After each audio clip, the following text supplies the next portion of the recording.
oduu teenyaa jalqabaatiin qondaallee bilchiginnaa duraanii obbo Taayyee Danda'aa marroo lammaffaatiif mana hidhaatti deebifame. Taayyeen hidhamee waggaa tokkoof mana hidhaa erga ture booda bahee ji'a 6 erga guutee ammaas hidhamuu isaati. Taayyee hidhuudhaaf sochii akka jalqaban eejeeme torbaan lamaan akka arraa gabaase. Gabaasa guutuu isin biraan geenya. Oduu biraatiin addi bilisummaa Oromoo sochiin naannoo Oromiyaa diiguudhaaf godhamu kamuu waraana hamaa biraa fidaa jechuun dhaabichi ofiifuu qawwee kaasuuf akka dirqamu akeeke. Sochiin Abiyyi Ahmad eegalee guutummaatti waraana cinna hin qabne akka fiduu danda'u ABO'n akeekkachiiseera. Addi bilisummaa Oromoo sochii bilchiginnaan Oromiyaa diiguudhaaf eegalte ilaalchisee ibsa baase qaba dhageessu. Oduu biraatiin daandiin qilleensa Itiyoophiyaa bulchiinsa UAE Shaarjaatti balallii haarawaa eegale. Isarrattis gabaasa guutuu ni dhageessu. Oduu teenyaa xumuraatiin mootummaan konkolaattonni fe'umsaa gara Tigraay akka hin seenne kan dhoorke shakkii naannichaan ala shaqaxaaleen baafamaa jiru jechuudhaan ta'uun ibsame. Kanaanis shaqatoonni gara Eertiraatti imalaa jiran shakkii jedhu mootummaan konkolaattota gara Tigraay imaluu dhoorkee jedhame. Gabaasa guutuu ni dhageessu akka mooltan daawwattootaaf hordoftoota Anolee Global Media oduu odeeffannoo keenya galgala kanaa qabannee dhufneeti jirra. Odeeffannoo keenya ijoo isaa amma dhageessan guutuu isaa isin biraan geenya. Haga xumuraa sagantaa keenyaatti dhaggeeffachuun yaada qabdan gara koomentiitiin nuuf barreessaa. Viidiyoon keenya namoota hedduu biraa akka dhaqqabuuf immoo like, share, subscribe godhuun dagatinaa isiniin jenna. Kallattumaan gara gabaasa bal'aattiin isin qajeelcha. Oduu teenyaa jalqabaatiin qondaalli olaanaan bilchiginnaa duraanii obbo Taayyee Danda'aa marroo lammaffaatiif mana hidhaatti deebifaman. Obbo Taayyee Danda'aa waggaa tokkoof mana hidhaa turanii ji'a 6 dura erga bahanii ammaas hidhamuu isaaniiti. Taayyee hidhuudhaaf sochiin akka eegale torbaan lamaanarraa gabaafnee turre. Haaluma kanaan aangaa olaanaan duraanii mootummaa kun waxabajjii 2025 irra deebiin to'annoo jala ooluu maatiin mirkaneessaniiru. Haati warraa obbo Taayyee Danda'aa adde Sintaayyoo Alamaayyoo abbaan warraa isaanii obbo Taayyee Danda'aa har'a waaree booda naannoo sa'aatii 10tti mana jireenyaa isaanii keessaa qabamuu himan. Naannoo sa'aatii 10 yookaan waaree booda karra manaa dhadha'aa turan balbala irra deddeebiidhaan rukutaa turan jette haati manaa adde Sintaayyoo Alamaayyoo. Eenyummaa isaanii wayita gaafatan maqaa adda addaa nutti himaa turanis jetteetti. Warri balbala tumaa ture jalqaba waardiyyaadha nuun jedhan. Waardiyyaan karra akkasittiin dhadha'u sagaleedhaanis nan beeka. Eenyummaa keessan himadhaa jedheen gaafadhee jette adde Sintaayyoo Alamaayyoo akkaataa itti obbo Taayyeen to'ataman yoo BBCf mirkaneessitu. Iyyaafachaa erga turanii booda jalaa bananii eenyummaa isaanii akka baran dubbataniiru. Qaamoleen nageenyaa dhufan poolisii federaalaa irraa akka ta'e itti himus dubbatan adde Sintaayyoo Alamaayyoo. Warra duraan dhufanii isa qabaniin alatti fuula haaroo baay'ee hin argine. Poolisii federaalaa irraa dhufuu isaanii beekeera. Warri seenanis hidhataniiru jetti. Adde Sintaayyoon poolisoonni obbo Taayyee to'achuuf deemanis poolisii federaalaa Meeksikoo irraa ergamne nama barbaannu qabna akka isaan jedhanis himti. Namni barbaaddan maqaa hin qabu jedheen gaafadhee jetti adde Sintaayyoo Alamaayyoo. Dogoggoruu dandeessu jennaan mana keessa deddeemanii kutaa ciisichaa itti rukutanii bansiisanii jetti. Haati warraa obbo Taayyee mana ciisichaa keessa osoo jiru achuma keessatti qabanii jetteetti. Obbo Taayyeen deemuu isaaniitiin dura miseensa caffee ta'uu fi bakka bu'aa uummataa ta'uu irra deddeebiin ibsuun haalli itti qabamaa jiran sirrii akka hin taane ibsaniiru jedhan haati warraa isaanii Sintaayyoon. Poolisoota isaan qaban ni beekna garuu ajajamnee dhufne kanaaf ammoo gaafiidhaaf Meeksikootti barbaadamtu achi dhaqnee haasofna jedhanii fuudhaniis jetteetti.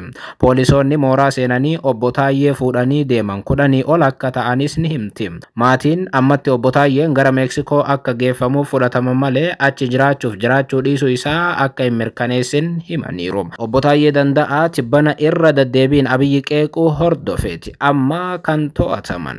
Obbo Taayyeen himattoota irratti dhiyaatan 3 keessaa 2 bilisa jedhamanii turan. Isa tokko ammoo mana murtiitti deddeebiin hordofaas turan. Kun kanaan osoo jiru beellama isaanii har'a mana murtii oolaniin ammoo dhimmi isaanii mana murtii waliigalaa federaalaatti kan ilaalamaa ture yoo ta'u oliyyannoo abbaan alangaa dhiyeesse irratti hundaa'uun himanni duraan bilisa irraa jedhamanis irra deebiin akka ilaalaman murtaa'eera.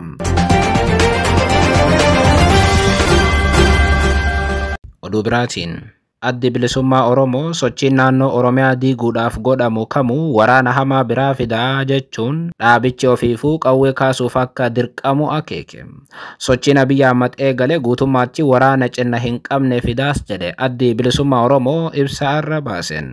Maqaa marii biyyaalessaa jedhuun Abiyyi Ahmad naannoo Oromiyaa diiguudhaaf sochii akka eegale ganamarraa gabaafnee turre. Tibbana maqaa marii biyyaalessaa jedhuun galma barkumeetti kan wal ga'an biltsiginnaan Oromiyaan akka diigamtu gaaffii dhiyeessaniiru. Dhimma marii biyyaalessaa adeemsifamaa jiruutii fi sochii Oromiyaa diiguu eegalame kana ilaalchisuun ibsa kan baase addi bilisummaa Oromoo dhimmicha balaaleffateera. Addichi ibsa waaree booda maxxanseen mootummaan paartii badhaadhinaatiin hoogganamu erga aangoo qabate kaasee rakkinoota siyaasaa furuu caalaa hammeessuu, waraana dhaabuu caalaa babal'isuu, dirree siyaasaa bal'isuu caalaa dhiphisuu, gaaffii sabootaaf sablammootaa deebisuu caalaa inumaa sabaaf sablammoota ukkaamsuutti gadi taa'eera jechuun himate. Tarkaanfiiwwan amma mootummaan fudhachaa jiru guutummaatti biyyattiin dirree lolaatii fi jeequmsaa taate akka itti fuftuu fi nagaaf tasgabbiin akka irraa fagaatu taasiseera jechuun ere.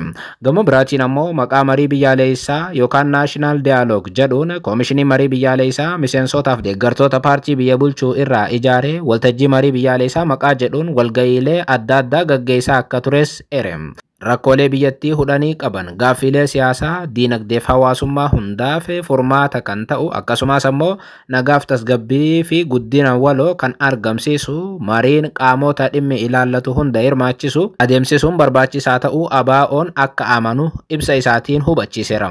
Haa ta'u malee mariin paartiin badhaadhinaa itti jiru marii fakkeessaa aangoo ofii seerawaa fakkeeffachuu fi umrii aangoo dheereffachuudhaaf adeemsisaa jirudha malee furmaata rakkoo biyyattii hin ta'uu jedha dhaabichi. Miseensota koomishinii marii biyyaalessaa kan filate kaabinee ministeerota paartii badhaadhinaatii kan jedhu ibsi ABO namoota kaabinee ministeerota paartii badhaadhinaa file kanaan paarlaamaan kan paartii badhaadhinaatiin dhuunfatames raggaasisuun koomishinii marii biyyaalessaa akka hundeeffame yaadachiiseera.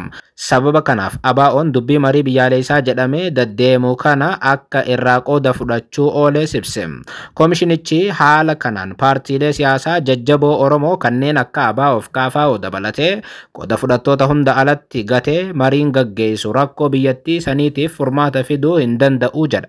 ABO'n ibsa arra waaree booda maxxanseen. Ibsi ABO itti dabaluun mootummaan badhaadhinaa karaa koomishinii marii biyyaalessaa kanaan mirga sabootaa haquu, mirgoota uummanni Oromoo sabaa fi sablammoonni kaan wareegama olaanaa fi qabsoo isaaniitiin argatan sharafuu fi ifatti ajandaa dhiyeeffatee hojjetaa jiraas jedheera. Mootummaan walga'ii marii biyyaalessaa caamsaa 29 irraa eegalee magaalaa Finfinneetti gaggeessaa jiruun adeemsa heera biyyattiin amma ittiin bultuu faalleessuun akka mootummaatti ajandaalee mirga uummattootaa hundeedhaan faalleessanii fi haqan dhiyeessee jiraachuu ere ABO'n. Kunis faallaa heeraa kan ta'e keeyyanni 39 kan mirga hiree murteeffannaa akka haqamu bulchiinsi mootummaa naannolee sabummaan jiru haqame naannoleen teessuma lafaatiin akka utubamaniif yaada murtii isaa dhiyeesseera jechuun qeeqeera. Heerri biyyattii akka itti ragga'e qaba kan jedhu ABO'n raggaasifamu heera kanaa keessa hanqinni fedhe jiraatus sagalee sabaa fi sablammootaatu heericha keessa jira jedha dhaabichi. Mootummaan garuu heera kana jijjiiruuf faallaa heeraa adeemaa jira jedhe.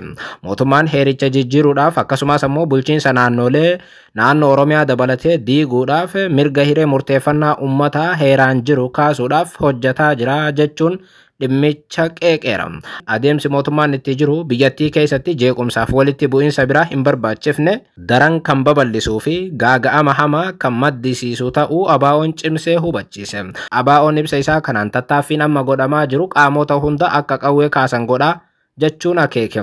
Mirga sabaa fi sablammootaa wareegama olaanaadhaan argame akka qoosaatti namoonni akka haqamuuf wayita sagalee kennan haalli kun gara balaa hamaa fiduutti waan geessuuf mootummaa PP dabalatee kanneen murtoo balaafamaa kanatti deemaa jiran akka irraa dhaabbatan ABO'n jabeessee akeekkachiise. Oduu biraatiin daandiin qilleensa Itoophiyaa bulchiinsa UAE Shaarjaatti balallii haaroo eegale. Daandiin qilleensa Itoophiyaa Afrikaa biyyoota giddugaleessa bahaatii fi galoo galaanaatiin walitti fiduudhaaf tajaajila isaa babal'isaa jiraachuu daandii qilleensa Itoophiyaatti hoogganaan damee opereeshinii obbo Rattaa Malaakuu himaniiru.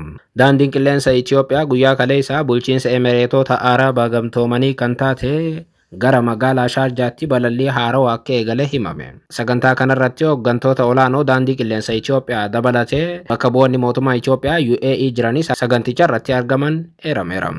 Saganticha irratti hoogganaan damee opereeshinii daandii qilleensichaa obbo Rattaa Malaakuu argamuun haasawaa taasisaniin daandiin qilleensa Itoophiyaa akka lakkoofsa Awurooppaa bara 1946 balallii gara Yamaniitti jalqabeen hariiroo jiddugaleessa bahaa kan itti eegaledha jedhan. Emireetota Arabaa Gamtoomaniittis waggaa 50 dura jechuun akka lakkoofsa Awurooppaa bara 1976tti gara Abu Dhaabiitti balallii eegaluu isaatii fi ga'umsa isaa yeroo gara yerootti babal'isaa dhufuus dubbatan. Daandiin qilleensa Itoophiyaa Afrikaa biyyoota giddugaleessa bahaatii fi galoo galaanaa waliin tajaajila walitti fidu babal'isaa dhufuu kaasuun yeroo ammaa biyyoota giddugaleessa bahaa 13tti torbaanitti tajaajila balallii namaatii fi kaargoo 120 taasisaa jiraachuu kaasaniiru. Oduu biraatiin mootummaan konkolaattonni fe'umsaa gara Tigraay akka hin seenne kan dhoorke shakkii naannichaan ala baafamaa jiru jedhuun ta'uun ibsame. Kanaanis shaqaxoonni hedduun gara Eertiraatti baafamaa akka jiran ibsame. Konkolaattonni fe'umsaa meeshaalee shaqaxaa fe'an karaa naannoo Amaaraatii fi Affaariin gara Tigraay akka hin seenne dhoorkamanii turan gara naannichaa akka seenan waliigalteerra ga'amuun ibsame. Eeyyamni kun kan laatame pirezidaantiin bulchiinsa yeroo Tigraay Jeneraal Taaddasa Warradaa dhimma dhoorkii konkolaattota fe'umsaa kanneen irratti Koomishinara Jeneraalaa Koomishinii Poolisii Federaalaa Dammallaash Gabra Mikaa'el waliin caamsaa 31 jechuun guyyaa kaleessaa mari'achuu isaanii hordofeeti. Sababni konkolaattonni fe'umsaa meeshaalee fe'an gara Tigraayitti akka hin seenne dhoorkamaniif meeshaaleen kun seeraan ala bifa kontiroobaandiitiin daangaa naannichaa ce'anii gara Eertiraatti daddabarfamuu isaatiin wal qabatee akka dhoorkaman waajjirri pirezidaantii naannichaa ibsa baaseen beeksiseera. Sababni gama mootummaa federaalaatiin dhiyaate jedhame kun dhugaa ta'uu isaa koree walootiin akka qulqullaa'u waliigalteerra ga'amu kan eere ibsi kun wanti kun qulqullaa'ee sirni sirreeffamaa fi to'annoo akka diriirfamu kallattiin akka kaa'amees ibseera.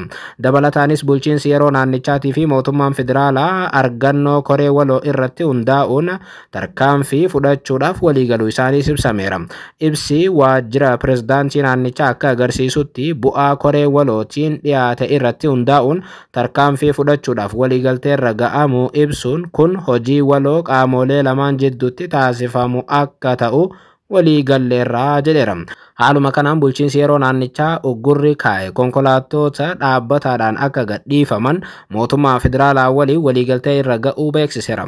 Sababa kanaatiin uggurri akka hin jiraanne waliigaluus ibseera. Ejansiin daldalaa fi sanada bulchiinsa yeroo naannoo Tigraay xalayaa torban dabre ministeera daldalaaf walitti hidhamiinsa naannawaa Kaasaahun Goffeetiif barreesseen konkolaattonni fe'umsaa gara naannoo Tigraayitti geessan dhoorkamuu isaanii beeksisuun ibsi akka kennamuuf gaafachuu gabaafne turre.